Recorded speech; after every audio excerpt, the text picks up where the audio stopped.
Hello students, welcome back on the topic conservation of resources. संसाधनों का संरक्षण. Resources are vital for any developmental activity. तो resources संसाधनों का विशेष योगदान है.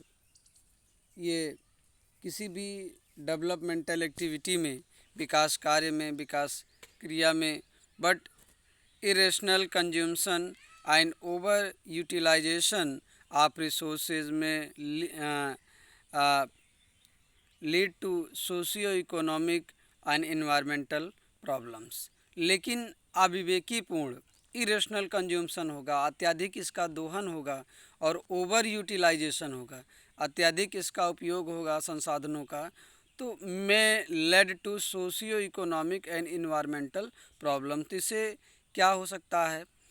सोशियो इकोनॉमिक सामाजिक आर्थिक समस्या हो सकती है और इन्वायरमेंटल प्रॉब्लम्स पर्यावरण की समस्या उत्पन्न हो सकती है. इसलिए हमें किसी भी संसाधन का जुडिशियस यूज करना चाहिए, अत्यधिक दोहन नहीं करना चाहिए.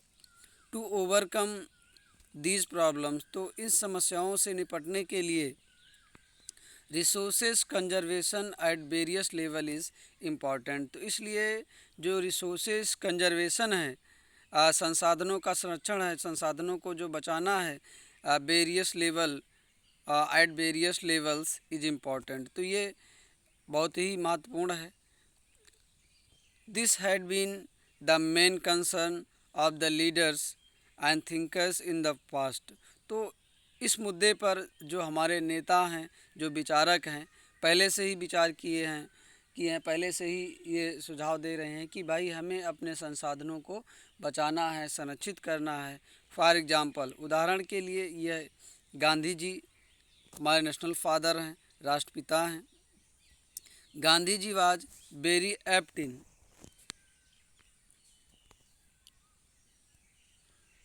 voicing his concern about resources conservation in these words. तो ये बड़ी चतुराई से जो है रिसोर्स कंजर्वेशन के संबंध में ये वर्ड कहे हैं. These there is a enough for everybody's need. देखिए, प्रत्येक व्यक्ति की आवश्यकताओं के लिए पर्याप्त है. And not for anybody's greed, लेकिन किसी व्यक्ति की जो लालच है उसके लिए पर्याप्त नहीं है. Not for anybody's greed. अगर कोई वस्तु है, हम ये चाहते हैं कि हमारे पास कोई संसाधन है, वो हमारे लिए पर्याप्त है, लेकिन हमारे ग्रीड को वो सेटिस्फाई नहीं कर पाएगा कि हम उसका यूज करें, उसका अत्यधिक दोहन करें, तब भी वो हमारी आवश्यकताओं की पूर्ति करता रहेगा. तो ऐसा संभव नहीं है. तो क्या स्टेटमेंट है गांधी जी का? Let's try to understand. There is enough for everybody's need. तो प्रत्येक लोगों के लिए पर्याप्त है, उनकी आवश्यकताओं के लिए. अगर हमें आवश्यकता की पूर्ति करनी है तो ये हमारे लिए पर्याप्त है. And not for anybody's greed, लेकिन हमारे जो लालच है उसको सेटिस्फाई नहीं कर सकता है.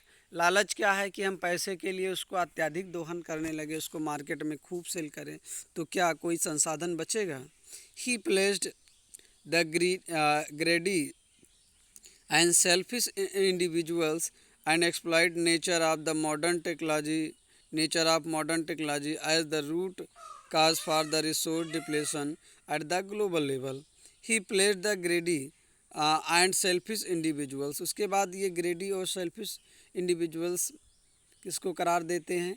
And exploit nature of the modern technology. तो नेचर में जितने भी संसाधन हैं उसका मॉडर्न टेक्नोलॉजी यूज करके उसका जो अत्यधिक दोहन करता है मनुष्य अपने लालच को सेटिस्फाई करने के लिए, धन कमाने के लिए, as the root cause for the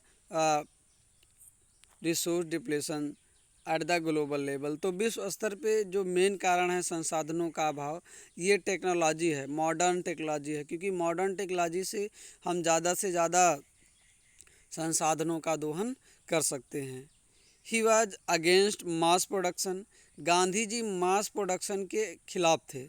mass production का मतलब ये हुआ कि जैसे कोई भी चीज़ का उत्पादन करना जो मार्केट में सेल करने के उद्देश्य से, उसको मास प्रोडक्शन कहते हैं। And wanted to replace it with the production by the masses.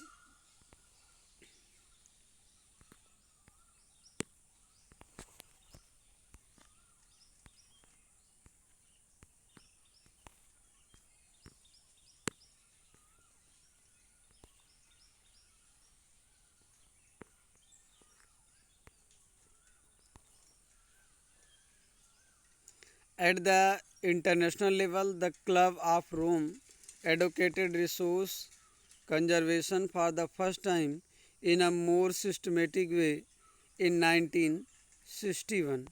तो एट द इंटरनेशनल लेवल, अंतर्राष्ट्रीय स्तर पे, the club of Rome advocated resource conservation, ये क्लब ऑफ रोम ये एडवोकेटेड किया resource conservation for the first time. तो पहली बार संसाधनों के संरक्षण के लिए ये बात किया first time in a more systematic way in 1968। तो सिस्टमेटिक वे से इन्होंने इस पे चर्चा किया, इस मुद्दे पे, पर्यावरण ये संसाधन को संरक्षित करने के लिए इन 1968।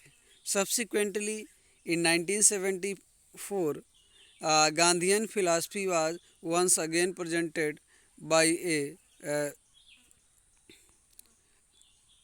by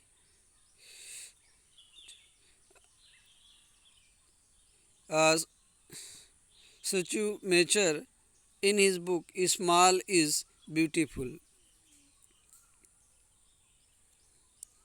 The seminal contribution with respect to resources conservation at the global level was made by the Brundtland Commission report 1987. This report introduced the concept of sustainable development and advocated it as a means for resource conservation, which was subsequently published in a book entitled Our Common Future. And the significant contribution was made at the Earth Summit at Rio de Janeiro, Brazil in 1992। तो इस paragraph में ये बताया गया कैसे resource conservation से संबंधित विभिन्न देशों में अलग अलग तरह से समिट का अरेंजमेंट किया गया, सम्मेलन किए गए और अलग अलग देशों के लोग एड्रेस किए संसाधनों को बचाने के चक्कर में, संसाधनों को कंजर्व करने के चक्कर में पूरा विश्व इस पर अपना ध्यान केंद्रित किया। Thank you.